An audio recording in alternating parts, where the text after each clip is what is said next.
मैं कृष्ण नहीं हूं, मैं कालों का भी महाकाल हूं। तुम यदि युद्ध नहीं करेगा तो भी ये सभी राजे लोग मारे जाएंगे, उसे मैं मार दूंगा। इसीलिए तुम सब संकोच छोड़कर युद्ध करो,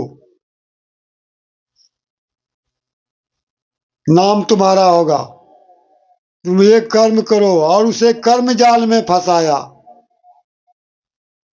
पहले ज्ञान वैराग भक्ति समझाया, लेकिन लास्ट में कर्म योग में फंसाकर उसे फिर नरक ले गया। एक काल निरंजन का काम हुआ, अर्थात महाभारत कराया। इसीलिए यहाँ पर कह रहे हैं कि हर हमेशा मन और माया से होशियार रहो। ये आत्म ब्रह्म नहीं है। ब्रह्म के वश इसे जो है श्रेष्ठ ब्रह्म मान लिया है, लेकिन ये परम अक्षर ब्रह्म नहीं है। जिस तरह चक्रवर्ती राजा के अधीन छोटे छोटे राजा रहते हैं, उसी तरह सतपुरुष परमात्मा परम अक्षर पुरुष वो चक्रवर्ती राजा है। सभी लोकों पर, सभी ब्रह्मांडों पर उनका अधिकार है, और उन्हीं के अधिकार के अंदर अक्षर ब्रह्म और काल ब्रह्म आते हैं, और सभी देवी देवता आते हैं, 3300 करोड़। इसीलिए कभी यहाँ कहा है, सुर नर मुनि जन 33 करोड़ी, आये सब बदे निरंजन डोरी। जिसने भी 33 करोड़ देवता हुए हैं, देवी देवता, सभी निरंजन के अधीन है, सभी उन्हीं के जाल में बझा हुआ है।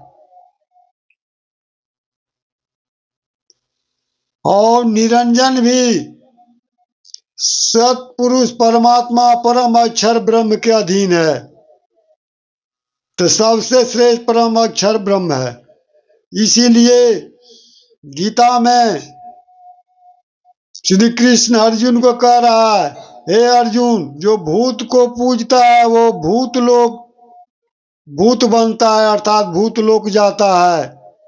जो देवताओं को पूजता है वह देवलोक जाता है। जो विष्णु भगवान का नाम जाप करता है वो विष्णु लोक जाता है। और जो ब्रह्मा का स्मरण करता ब्रह्मलोक जाता है, ब्रह्म का स्मरण करता वह ब्रह्मलोक जाता है। और शिव का जो स्मरण करता है नाम जाप, वह शिवलोक जाता है। लेकिन देवताओं के पूजने में कोई दोष नहीं है, लेकिन मनुष्य अज्ञान के वश पूजता है। इससे पूजने से आवागमन नहीं समाप्त हो सकता है, ब्रह्मलोक तक जा सकता है, इससे ऊपर नहीं।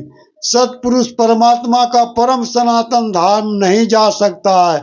अतः स्पष्ट रूप में जो है कृष्ण भगवान ने उसके अंतःकरण में काल निरंजन आकर बोल रहा है, हे कृष्ण, तुम मुझको भजोगे तो मुझे प्राप्त होगा, मेरी भक्ति करोगे तो मुझे प्राप्त होगा।